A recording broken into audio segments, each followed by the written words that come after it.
All right, joining us now on the PokerNews podcast, Vice President of the World Series of Poker, Tournament Director, Big Boss Man, call him Jack the Poker Guy. That would be Jack Effel. Jack, how you doing?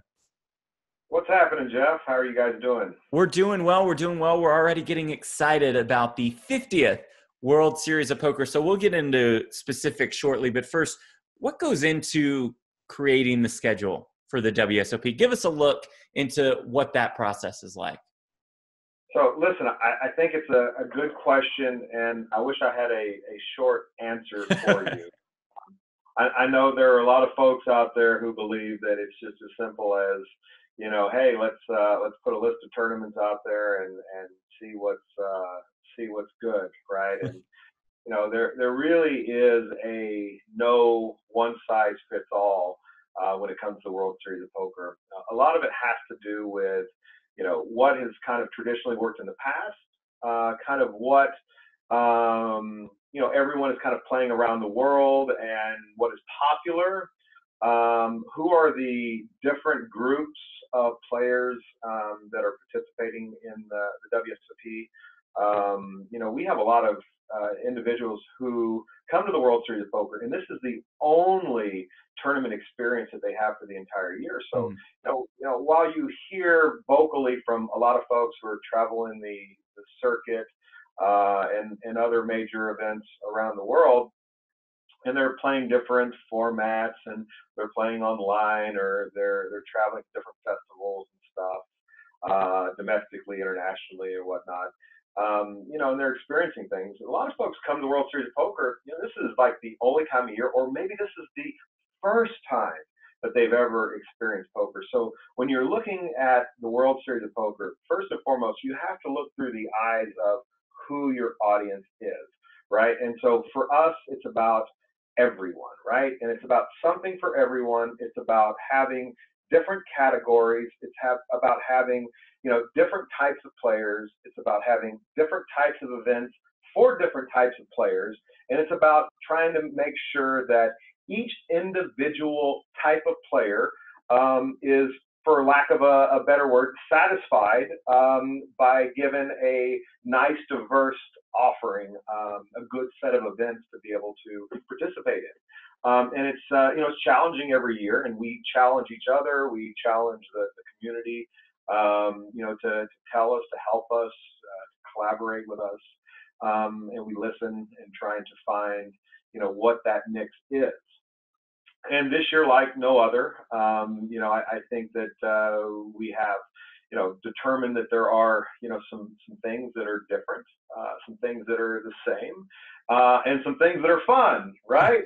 That are just completely just say, hey, what does that look like? But all of that is basically a product of all the things that I said. So yeah, and then in terms of the nuts and bolts of kind of the process of putting it together, it's a Jenga puzzle, right? Like, Yeah. Okay, you have all these different types of events and different disciplines, and okay, you have these different categories, and how are these events structured, and how long are they going to last? And you got to think about people's trips and them coming to Las Vegas, and the amount of late registration, and being able to play as many of the like events as they can.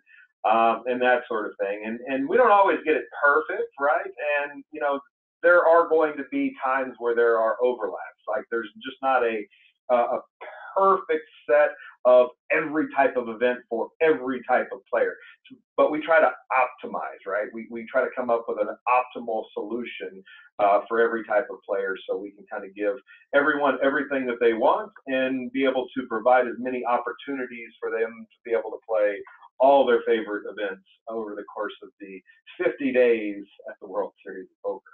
And what we've learned through statistics and past performance and all of those things is that, there's pockets of players, people, their trips, and they come in, and that's why the weekend events are the anchors. And a lot of people like coming in for, the monster stack. They like coming in opening weekend because that's they get to see what's new for World Series of Poker in the field and the environment. Everybody comes together for the very first time, and They can see the look and feel and be part of, the biggest event of the year, because usually the highest volume event is usually opening weekend. Of course, this year we have the Big 50, right? Which we can talk a little bit more about as we progress in this interview. But, we try to create ways for, not everybody can come for 50 days. Mm-hmm. And so there's something exciting every single weekend first, right? And then around all the exciting weekend events, that there's different stuff, right? So if you want to come in a few days before the weekend, a few days after the weekend, there are, various ways that we've kind of positioned those weekend events. For example, if you look through the schedule, you'll see that the majority of events, with the exception of like the Big 50, where it has like 4 starting flights from Thursday to Sunday, you'll see Friday, Saturday starting flights with a Sunday restart, and then you'll see, other events kind of, bookend from those events, right? So, maybe something's a little attractive to those types of players that might want to come in a little earlier to play them, or maybe stay a little bit later to play them, as maybe, they won that event, they want to stay later, or they got busted out and they want to play, or whatever. But there's more stuff to kind of do.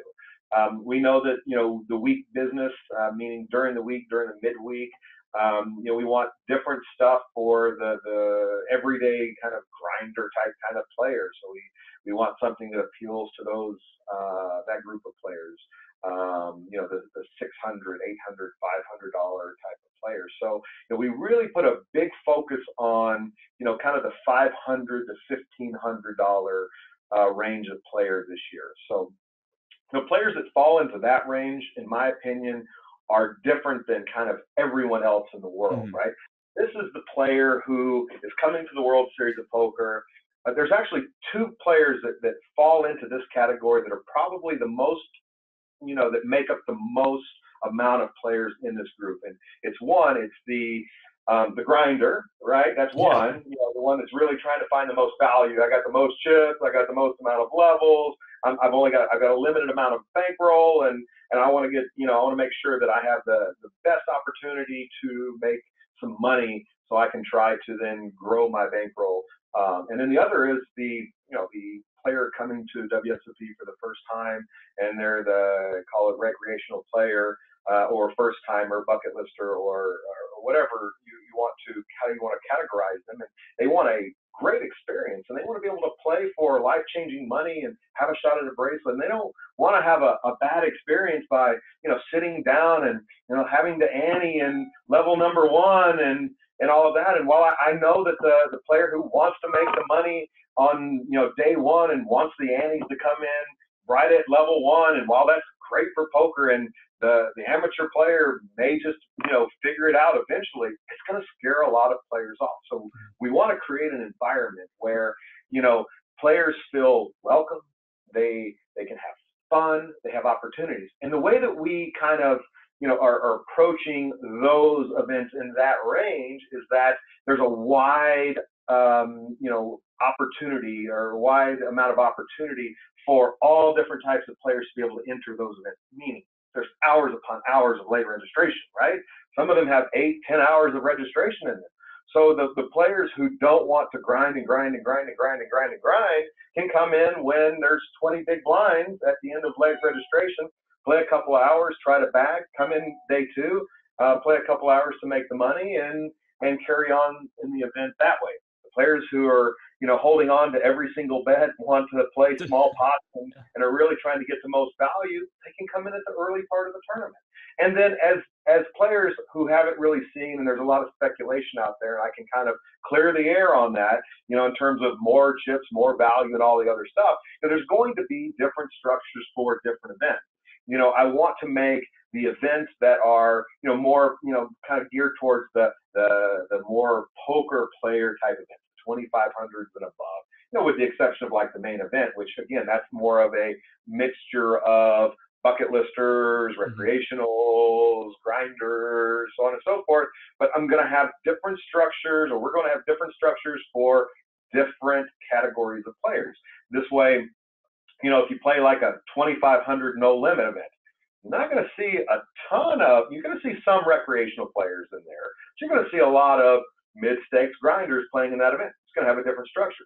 You get into like the 5K, 3Ks, some of those, you're going to expect antes to come in faster in some of those events, right? Just because those are different events. So expect different structures for different events for different players based on, the way, poker is being played these days, right? And so that's kind of what we're thinking. Different structures for different types of players. And so a lot of things are still being figured out.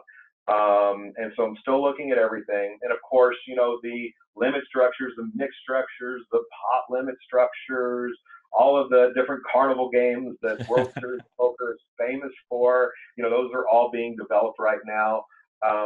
One of the things, that I want to make sure that everyone knows is that, it's all about trying to make sure that everyone has great value. For example, you have Limit Holdem. Nobody plays Limit Holdem anywhere else, right? I'm trying to keep Limit Holdem alive. Back 20 years ago, 25 years ago, I loved Limit Holdem. Everybody played Limit Holdem. You couldn't go anywhere and find a no Limit Holdem game. Right. Found plenty of Limit Holdem.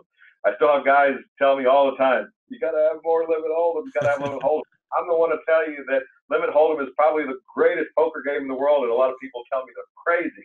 And I will tell you that we still have 3 great Limit Holdem. But I want to make sure that the players that play the 1,500 Limit Holdem have a great experience, right? Because it's the only one at that price point there. And not everyone that can play the 1,500 limit can play the 3,000 limit or can play the 10,000 limit. So those are the types of things that, we have to consider when we're putting together a festival of this magnitude. And again, the Olympics of poker. This is the World Series of Poker. So, we want to make sure that we get it right and we get it right the first time. And, we don't repeat any mistakes that we've made in the past, that we put out the absolute best product possible, and that we serve as many players as we can in the most positive way, in the most optimal way, right? And so I think that's important to note for everyone. So those that are looking forward to, seeing how all of that stuff plays out, they can just know that we're hard at work to make all of those events come to life. And like anything else, if for some reason we don't get something right and there's things that we can fix as we lead into the series and stuff, look, I've already started, seeing that there were edits that needed to be made or whatever. We will make edits if necessary. But again, we're working on those. So Jack, you mentioned format changes. You mentioned structure changes. When we spoke last year about Big Blind Ante, you wanted to approach it with a trial of sorts. I think it's safe to say the trial went pretty well because you have Big Blind Ante now across all Holdem events. You also have the bigger starting stacks, like you mentioned. So what goes into that decision to make what I would say is the most drastic change to structures that we've seen in a long time for the World Series? Yeah, and I think that's another, strategy as well, because again, when you increase chips and you introduce the Big Blind Ante, you have to ensure that, we're not about smoke and mirrors. We want to make sure that we have the best structures in the world, that, we have, great play, great value and everything. And it does change the play a little bit by introducing the Big Blind Ante versus the traditional ante a little bit. And so we wanted to make sure that we got that right. And of course, in terms of the testing in that, I led this off in my response by saying, hey, World Series of Poker is one of the places where this is the only tournament of the year a lot of people play, right? So I didn't want to just say, hey, everybody has to eat this, right? Everybody, I don't care if you like it or not, you have to eat your vegetables. This is yours. This must. You got to eat your greens. I don't care if you like them or not. You have to eat them. No, that's not the way we do things, right? We want to trial test them. And at the time when everybody said, well, it's the greatest thing in the world, we had half of the world that were still using button ante or using traditional ante. So we wanted to ease everyone in. So last year we did 8 bracelet events. We did 2 deep stacks a day. We then finished up the World Series of Poker. We continued to roll out 2 or 3 events at every single circuit. We then did an entire series at World Series of Poker Europe with Big Blind Ante, which was very well received by all the Europeans. That was another thing because they had been playing button ante up until that point before we got over there and kind of started to try to introduce them more to Big Blind Ante. And then after that, now we're doing circuits with entire series with Big Blind Ante, like the Rio coming up and Planet Hollywood, and I believe Mo is going to do it at the bike. So there are others that are now going to do it, and then by next season, everyone will be doing Big Blind Ante for all the no limit homes, and of course we're doing it this summer. So I think that we did it in the right way because we gave it a full year to let everything play out the way it should play out. I mean, because nobody knew what was going to happen, right? So I wanted to let it play out naturally so we could get people used to it, number one, and number two, to see if we learned anything that we didn't know. There's still some arguments out there whether or not people think that the ante should be reduced shorthanded and that sort of thing, which, you know, some of us believe that it shouldn't because, you know what, it's already tight enough when it gets down to a handful of players at the final table and stuff. So I'm one of the believers that it actually helps the game in that scenario where there's a lot of people in the world who would disagree with me because saying, well, you don't play enough poker, you don't know. I know that I've seen enough final tables, and there it's in our structures because of the duration and how long the levels are and everything else, that in those situations, it actually balances out play where you don't have 13-hour final tables, right? So it actually kind of helps balance out some of the World Series of Poker structures where it may be more punitive in like a 10-minute round event. But in the mathematics of all of it, you know, you get a lot of guys who are deeper when they get to the final table. So it all kind of works out, right? So in terms of overall duration. So, you know, what we've learned is we've learned that it really is better. It's easier to kind of keep up with. The dealer doesn't lose track of, you know, who owes the ante because it's always the big blind. There's still some, like I said, some lack of, you know, consensus when it comes to shorthanded play. Some lack in consensus on like ante first versus big blind first. I'm still not convinced ante first should be the way to go because I'm still in a big blind first kind of thing. Because I'm more of a player-friendly thing, and you know, guy paid his big blind. He's now all in for less than the big blind in another situation. Somebody else has put up the ante in the big blind. Should he get to win that full ante? I think that he should because hey, he's paid his big blind. Others will tell me that I'm dumb and that shouldn't be the case. You know, but if the other guy is in the situation, he might want to be able to win those chips, right?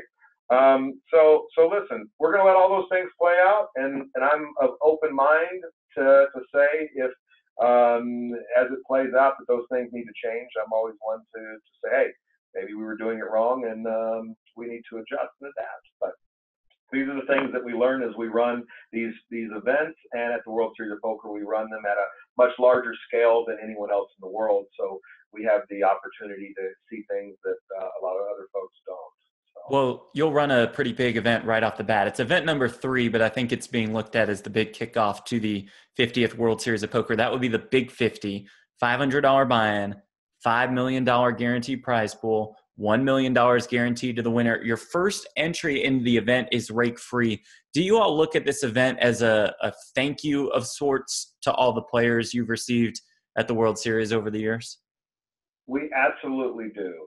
And, you know, listen, we are appreciative of the players. First and foremost, the World Series of Poker is about the players.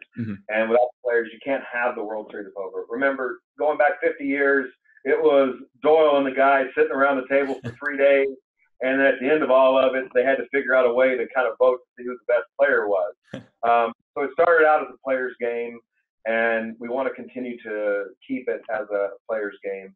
And, you know, look, I know that players are always saying, hey, we don't say thank you enough. It is a way for us to say thank you. This is going to be a great event. You know, 50,000 in chips, 50-minute levels. First entry is rake-free. You know, we're looking to see a ton of unique players come out and participate in this event. It is probably good for us to kind of note on this because there is some kind of confusion of how it's played. But just so everyone kind of thinks about it in their mind, that everyone kind of plays in their own group for 2 days, right? You play your first flight, and then you play your second day within your same group. Now, your day 2 basically may or may not be the next day, depending on when your day 1 is. Now, I would save this recording so you can go back and play that again a couple of times, because if you play on Thursday, Your second day may be on Friday, but if you play on Saturday, your day 2 may not be on until Monday. And the reason why we did all that is that we really had to look at the logistics, because the truth of the matter is, there's limited capacity, right? So, we can handle 20, 25, 30,000 people in the right scenario, right? But we can't put them all in the same day, give everybody all the chips, have 50-minute levels, do all this stuff, and do it all in a few days, right? If you're going to run something this big and you're going to do it in a quality fashion with, not having to try to, have 3,000 player bubbles, give bad experiences, have 800 people waiting to get paid in a payout line, just deliver all these bad things. If you really want to do it well, it's going to take some time to really put some care around it and give everybody a great experience. And I think that the way that the Big 50 is structured for this year is that everybody's going to have a great 2-day experience in their tournament. They got a great structure to get down to be one of the, if there's 20,000 entries, we're expecting, 600 or so coming back for, day 3 is what we call it, which will be the following Wednesday. And those 600, that's still a lot of players coming back for day 3. By the way, 600 is more than most tournaments that are being played these days, right? But 600 is way more manageable than 2,000 and way more realistic when you think about it in your head when you're trying to beat, that many players to try to get to the ultimate prize, which is $1 million. And then you still have the opportunity to cash within the flights and have the opportunities to enter again if you're unfortunate to get busted out. But no one likes to be like one of 3,000 and get eliminated. Everybody likes to have opportunities to kind of play these things. And so I think the way that it's structured should deliver a very nice experience for everyone. And that structure sheet is available on WSOP.com. Jack, something we've noticed with the structure sheets that are already out is that the second to last day in most of the ones that I've seen have the field playing down to 6 players. Last year, we saw a lot of second to last days playing down to, some kind of random amount, 11, 13, 18, just based on how that tournament was going. Talk a little bit about that decision to go ahead and confirm that these tournaments will play down to 6, and you'll enter the last day with a final table of 6. Yeah, this is a math problem, right? So you can't give more chips, more play, and less days, or the same amount of days, right? So something has to kind of give in the equation. Do I take levels out and keep everything 3 days? That's just smoke and mirrors. I'm not doing anything different. Just leave the structures the way that they were, not give anybody any more chips, and continue to try to convince players that they don't need more chips, which, we all know that, a lot of the players that are playing tournaments today, they feel more comfortable playing in tournaments where they have more chips. I don't want to give, a million in chips, but there is a reasonable amount of chips that makes everyone feel comfortable when they sit down at a poker table to be able to play in a poker tournament. And I want to find that optimal amount of chips for that buy-in for players. So I know, for example, I can give someone 10,000 in chips for a $1,500 mixed event with a great structure. I know those players understand the math and they understand everything, and I can control the chips and I can do everything in that format, and they can have a great experience and a great structure with 50 bets or whatever. That's fantastic. But trying to give, let's say, 10,000 in chips for, a no-limit Holdem tournament, I don't have much play. There's no chips. They give me 20,000 over here. They give me 50,000 over here. They give me 40,000 over here. Just there's this concept of more chips is better. So it's about trying to find the right balance in the number of chips, the appropriate structure. I don't want to deliver an event or a product to the public that says, we've done something that, is bad. We've all been, collaborative in the process of saying, what should the public, be able to have to feel satisfied with the best overall. We know some are going to say this is too much play. We know some are going to say this is not enough play. We can still use more. But what is that kind of optimal place? And so, it really is a kind of a trick in balance. So that extra day, So let's kind of talk about that and just kind of going back to it. The extra day is to say, you know what, if you're the final six, I want you to play down to it. We want to have a nice controlled schedule for everybody involved. Remember, World Series of Poker, anytime something gets delayed, it affects a lot of people, right? Mm-hmm. If an event goes long, you already know it's going to go long. The math is already figured out based on past performance, give or take a standard deviation of a small percentage of players. You're going to get more players or less players because they're tied up in other stuff, or they decide to play other stuff, or whatever the case may be. So you can pretty much guess based on past performance how many players most of these events are going to get, right? And so based on that, based on your structure, you know how many are going to be left. You also can pretty much say, okay, well, if any of these events are going to be potentially televised, streamed, put out on the web for people to watch through our PokerGo partner from Poker Central, which we are expecting a much greater offering of events this year. It's still to be announced and determined, just a little tease on that matter. We want people to expect that there could be a time where you get down to the 6 players and we're going to say, hey guys, you're coming back tomorrow. Could end earlier, or it could bring back those 6 players on that final day to play out. I'd rather everyone be expecting to do that rather than having to be told the day before that, hey, you're going to be playing an extra day. In other words, I'll put it very simple for everyone. I'd rather tell you you're going to play 4 days and get you out early in 3 days than to tell you you're going to be playing 3 days and make you stay 4. And I think that's more or less, and with the expectation or with the anticipation that I'm hoping that a lot of these events will get streamed, and we'll have a nice organized production plan to be able to execute a lot of these events as a result. So trying to be forthcoming, a little more organized, be able to coordinate media, production, tournament staff, dealers, prepare players, the public, because it's not an exact science, but it's way more organized than it was. And this way you don't have guys say, well, you didn't tell me this is a 3-day event. I have a plane ticket going out tomorrow. That's not the case anymore. I'd rather you win the event and stay around and drink pina coladas and go home. Right. Then, you know what I mean? And celebrate your win, then, because by the way, if you get a few extra players, you may be playing that 4th day anyway with the extra chips, with the deeper structure and everything else. So there's kind of an insurance policy too in some of these events that may need the extra day anyway. That's the other piece too. So there's a lot of dynamics. So the extra day in the scheduling, a lot of these, some of it is structure oriented, some of it is in anticipation of potential streaming, but all of it is to prepare everyone to play this number of days if it's needed.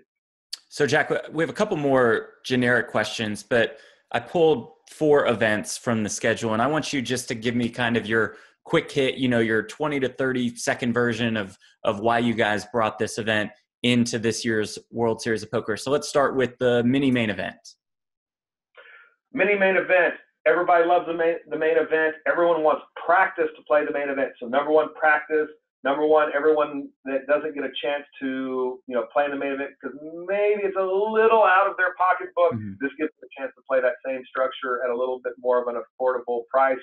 And so we hope that everyone will give it a chance, and then maybe one day they'll get to play it. But I hope everybody plays it anyway because that one is going to be super fun. All the levels and the same 60,000 starting stack as the main event this year. Yeah, I like that one a lot. Let's go Deep Stack Championship. Deep Stack Championship. Everybody loves the daily Deep Stack at the WSOP. Listen, the Deep Stacks are near and dear to my heart. We are very protective of that series of tournaments that plays every day. We wanted to have a championship for the Deep Stack players. And so we're going to have a nice 3-day event that's geared towards the Deep Stack oriented player. In addition to a lot of other Deep Stack type of events that are being offered throughout the schedule, in addition to all the other increased chips that we're giving to a lot of events this year. So it's one other way to, commemorate and memorialize the champion of the Deep Stacks. So we hope that all the players who play the deep stacks. We can crown a champion and get all those guys that are playing the 200s and 100s to jump up to the 500 and play that one and get a bracelet this year. It's fun. Love that. July 2nd, Salute to Warriors event. Tell us a little bit about that. Salute to Warriors. Great initiative. Big initiative for Caesars Entertainment. We all love our service men and women who are out fighting for our freedom and protection of the United States of America. And this is a big thing for us. And we know that we have a lot of folks that are here from, more than 100 different countries. We hope that everyone will participate in this great event, and not only just the service members, but also everyone that's coming to the World Series. This is about showing appreciation for the service members and also helping raise funds for the USO, as well as other military organizations, charitable organizations. So this one is going to be fun. It is scheduled around 4th of July. And we plan to have some other cool, fun military type activities around that event too. So this is something that we can't say thank you enough to our military for. And again, it's kind of like our deep stack guys. We're appreciative of them. We're also appreciative of our service members. They may not be poker players from playing every single day, but I can tell you, my father ran poker games during World War II. Wow. A lot of people play poker in the military. I can tell you that. And so, it's just another way to get everyone together, and also another way to say thank you for helping keep us safe and sound around the world. Let's go July 10th. This will give you an opportunity to use one of the props that you might have with you. The $1,500 50th annual Bracelet Winners Only event. Well, I can tell you right now, if you have one of these, and Beauty. if you have one of these beautiful gold bracelets, which by the time our bracelet only event comes up this year, we're having a $1,500 buy-in bracelet only event. And our bracelet only event is basically a super deep structure. Registration is going to be open until day 2. We put it towards the tail end of the schedule to try to get as many people involved. The buy-in was created to try to get everyone involved.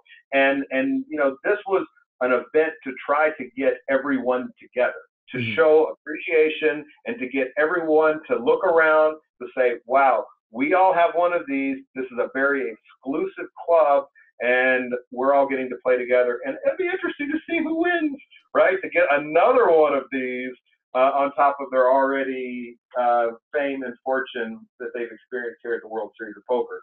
So that one is great. I'm really looking forward to that and seeing who is going to be there, who is going to participate. But as you know, there's about 1,100 and change. There'll probably be 1,200 or so by the time that event rolls around.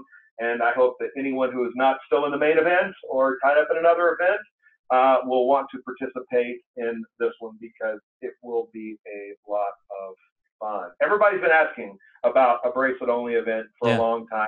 And so we wanted to try it out.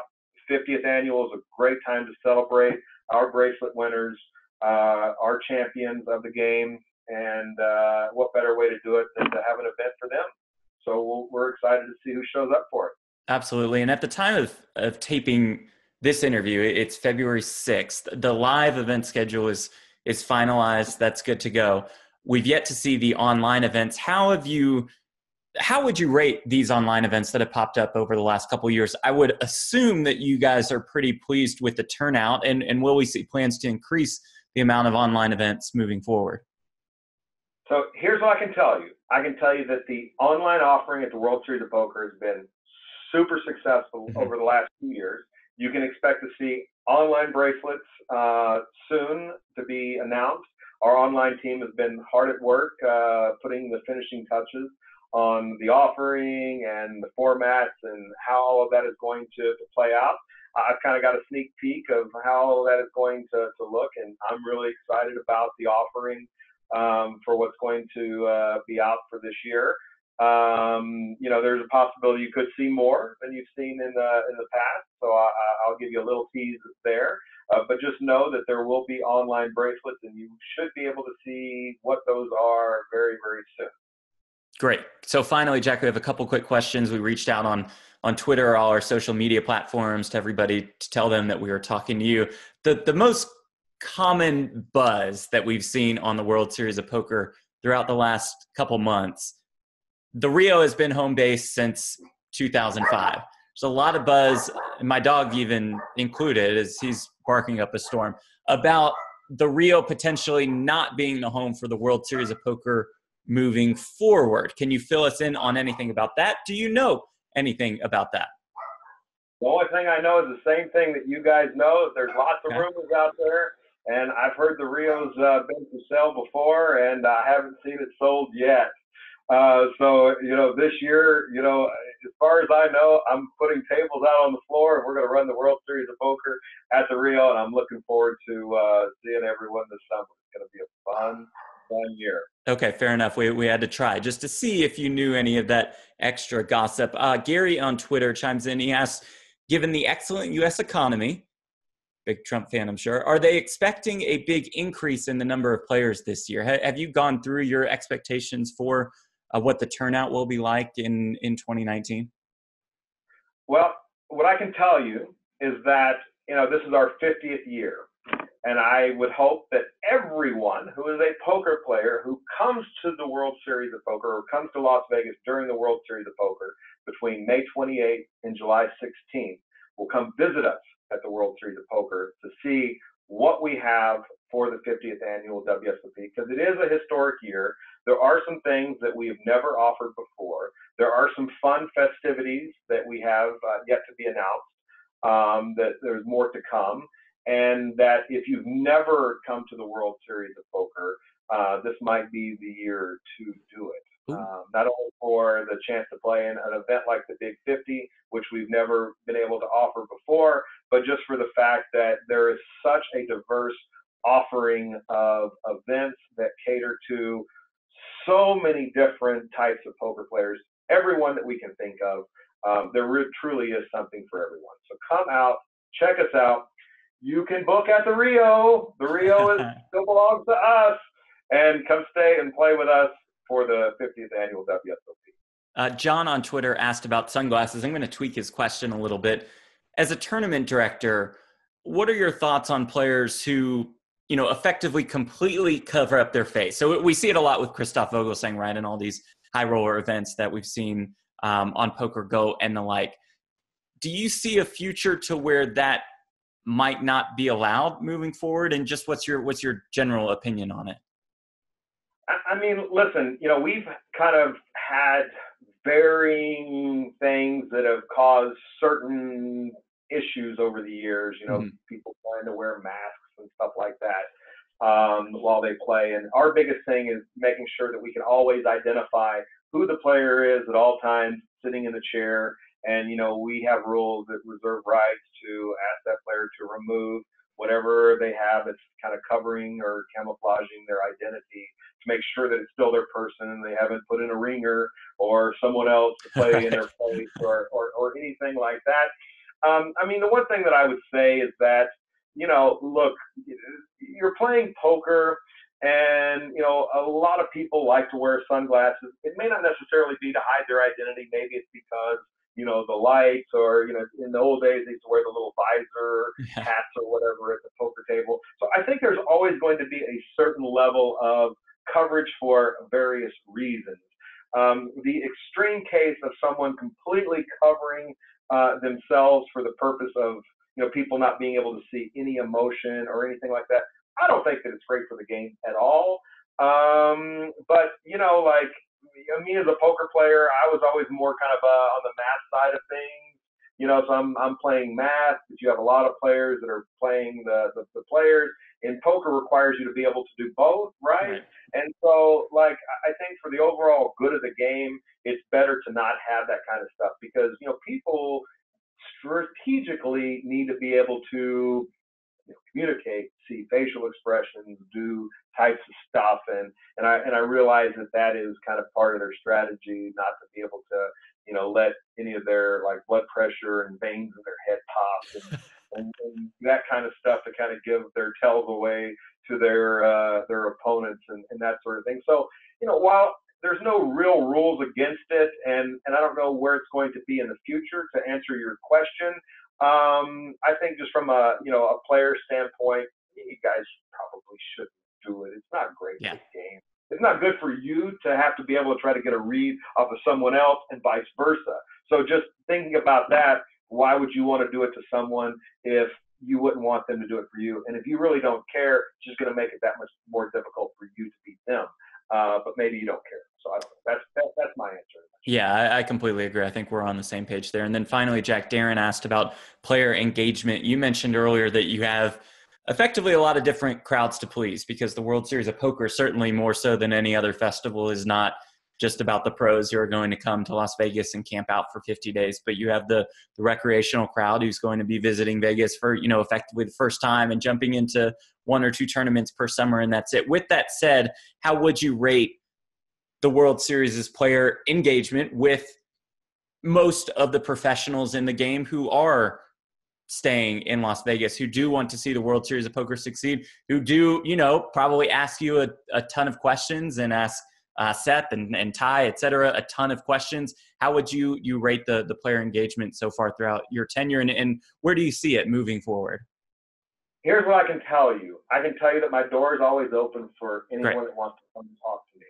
I can tell you that trying to manage a personal Twitter account is very difficult for me, just because we have a lot of work to do on our end, and we have a very small team that's year-round that's working on trying to make the event better, trying to make sure the event is set up. And for everyone that knows it comes to the World Series of Poker, that it's a big deal, right? There's a lot of stuff, and not to make excuses for anything like that, we do have a team from our communication side that responds to Twitter questions, that funnels stuff through us when there's a question that's asked about a structure or a tournament or that sort of thing. But with 45 events worldwide, from the domestic and the international circuit, with WSOP Europe, with all of our licensing partners, affiliates, non-affiliates, so on and so forth, we're very, very busy, right? So we talk about player engagement. I have players all the time, when they send me a text message, I respond immediately as soon as I get a chance, right? They send me a private message. While I may not be on Twitter, I'm still going to respond to them as soon as I get a chance, right? They send me an email. That's usually always the best way to kind of get a hold of me, because we're always on email and that sort of thing. And we have another great team of people. I have Tyler Peifel, who's working on operation stuff 24 hours a day. And Seth has people that are helping him all the time. And, Ty has other people that are working on stuff. We all have people that are working on lots of different projects. And so we're just all trying to collectively work together to put together the best project possible. And so, from our standpoint, if guys have something for us, it's just better to reach out to us and just tell us, what they're feeling, what they'd like to see, what their opinions are, and how we can make things better. And keep in mind, when they do that, is that not everything is going to be used. But I can promise you, if a good idea comes across any of our desks, we're going to talk about it. It's a good idea. We're going to use it. And if it's possible to be used. That's the other thing, too. Regulations, legality, organizational things. Like, things have to always be able to fit into the box and how things work in the organization, right? And so, but I can tell you that we will always accept feedback from everyone that wants to give it to us. And so, if we're out there on the floor and you see us, please come and talk to us. If you need something from us, please send us a note. If they need to tweet us, send it to the @WSOP account. Okay. We'll get to it, right? It's not a problem. I still have an active Twitter account because I still watch a lot of stuff.